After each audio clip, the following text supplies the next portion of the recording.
Dominican Republic.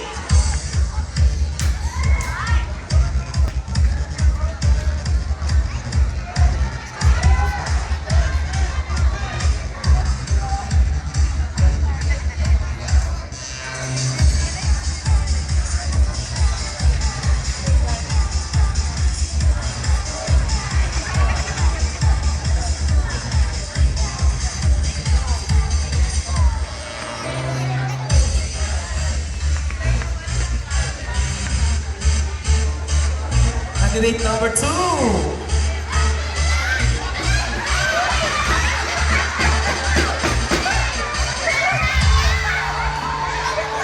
From the city of Spain.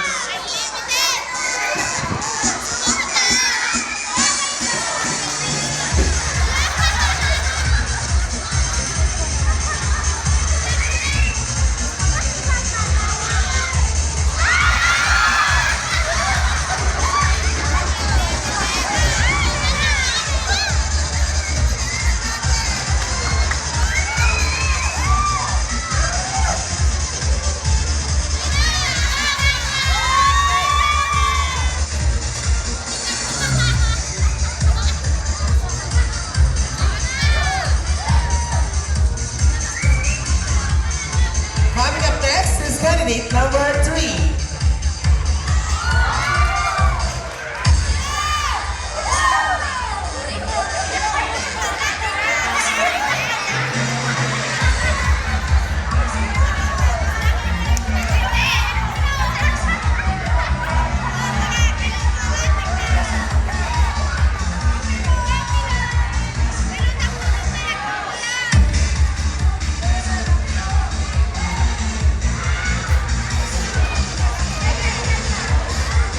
On the round is candidate number 4.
once again our lovely ladies to please come out the stage. Come down the stage for your special interview.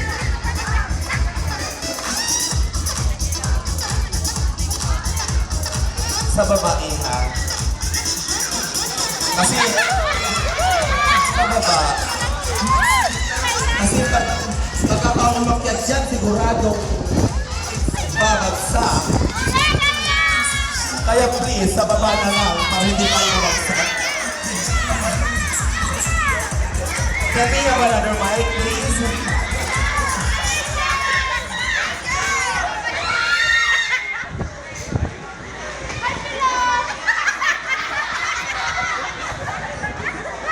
Smile naman kayo dyan. Ayan. Alright. So, here they are, ladies and gentlemen. Our 6 lovely ladies. In their casual attire. Naka-casual din naman ako, ha? Ano yung anak ko?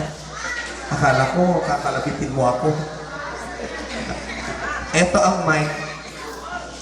Ayan. Good evening, candidate number 1. Hello, hello. Itikit mo lang yung ano. Wow. Kinakabahan ka ba? Slide. Okay. Huwag kang kabahan. Yung kaba mo, dalhin mo lahat dyan sa hikaw mo kasi parang plato. Hindi mo mabigat yun, anak? Hindi ba? Pamira mo na ako kahit isa lang na. Are you ready to answer my question? Yeah. Okay. Para tanggalin ang kaba, patiin mo sila ng Merry Christmas. Merry Christmas to all of you. Happy New Year pa. Happy New Year. Okay. Andito ba boyfriend mo? Ando? Masabi mo, hi, mahal. Sige na. Hi, baby. Ay, yun, sweet. Nakaka-indeed. Okay, ang tanong ko sa'yo, candidate number 1. Ano ba ang motto mo sa buhay mo? Go and reach for the O, star. paano mo i-explain sa amin yung motto mo? Go and reach for the star. Walang at go, kahit ang pagsubok ang tumating sa iyong buhay, walang at go, kahit ang ating pagsubok ang nato. Paano natin ang ating pangarap? That's all. Thank you. Wow, what a wonderful answer. Thank you so much. Candidate number 1. Pwede ka na magbihis. Ito na. Candidate number 2. Ito kanina yung nagdagit ng ikat. Agit na alam na to. Ano sinigay mo? Hindi, para matanggal mo pa ba? Tilapia ba ko? Sunugan. Ako sabayan sa mga dalag, pitapang mo yun. Dalag na, ada ulo na. Siyempre, meron pang dalag ng ulo. Ano po ba boyfriend? Kinakabahan ka ba ha? Medyo. May boyfriend ka ba dito sa mundo? Meron di ba? Sinasabi mo sa akin eh. Dati na. Hi ka naman sa kanya. Hello. Actually, sabi ko hi, hello. Sabi ko, alright! Ano ba ang ambition mo sa buhay mo?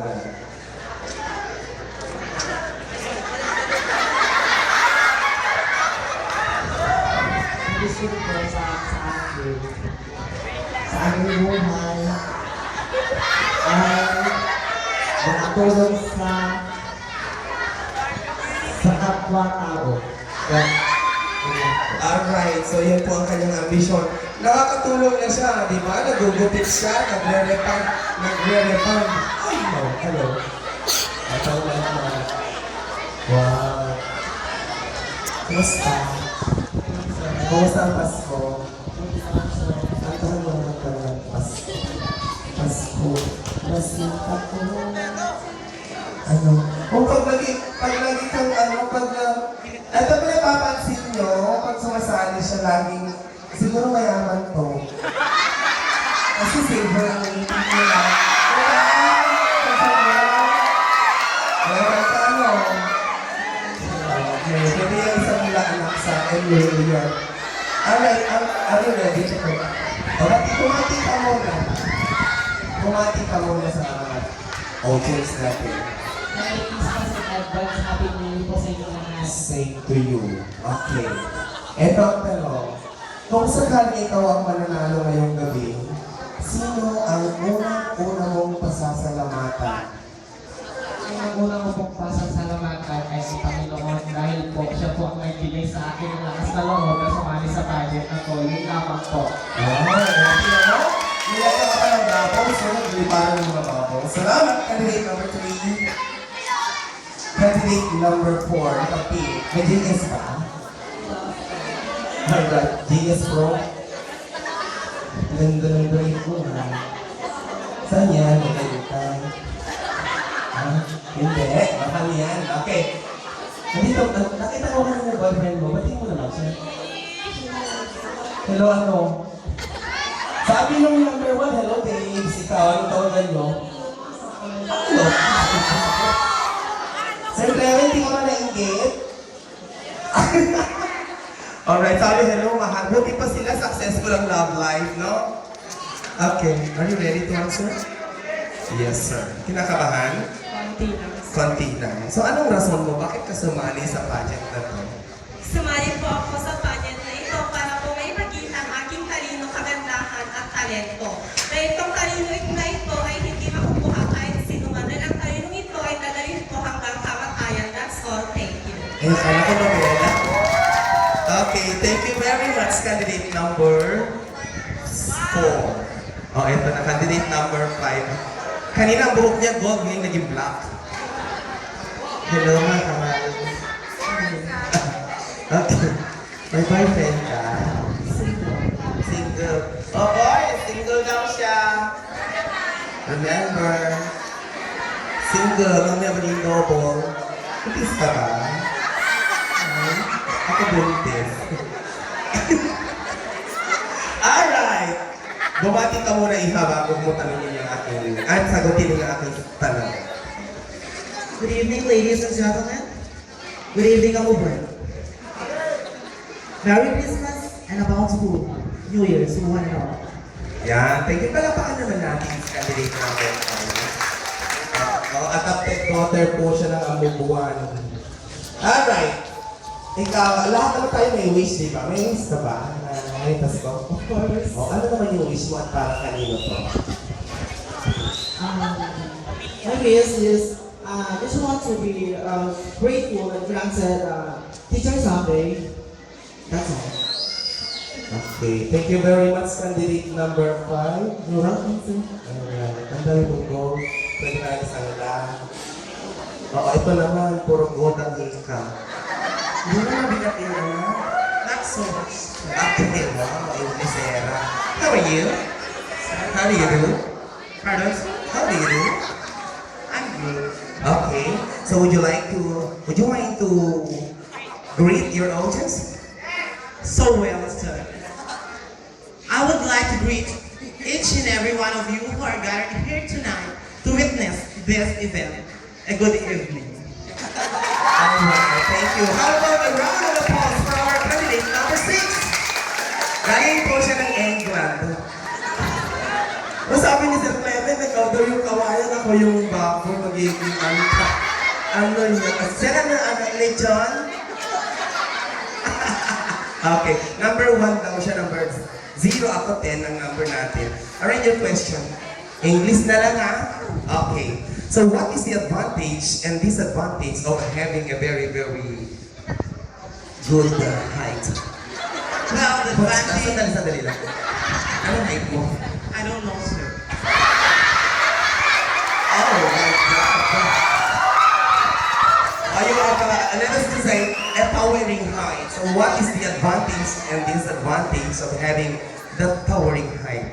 Well, the advantage of having this height is that you can reach the objects that you wanted to reach up above.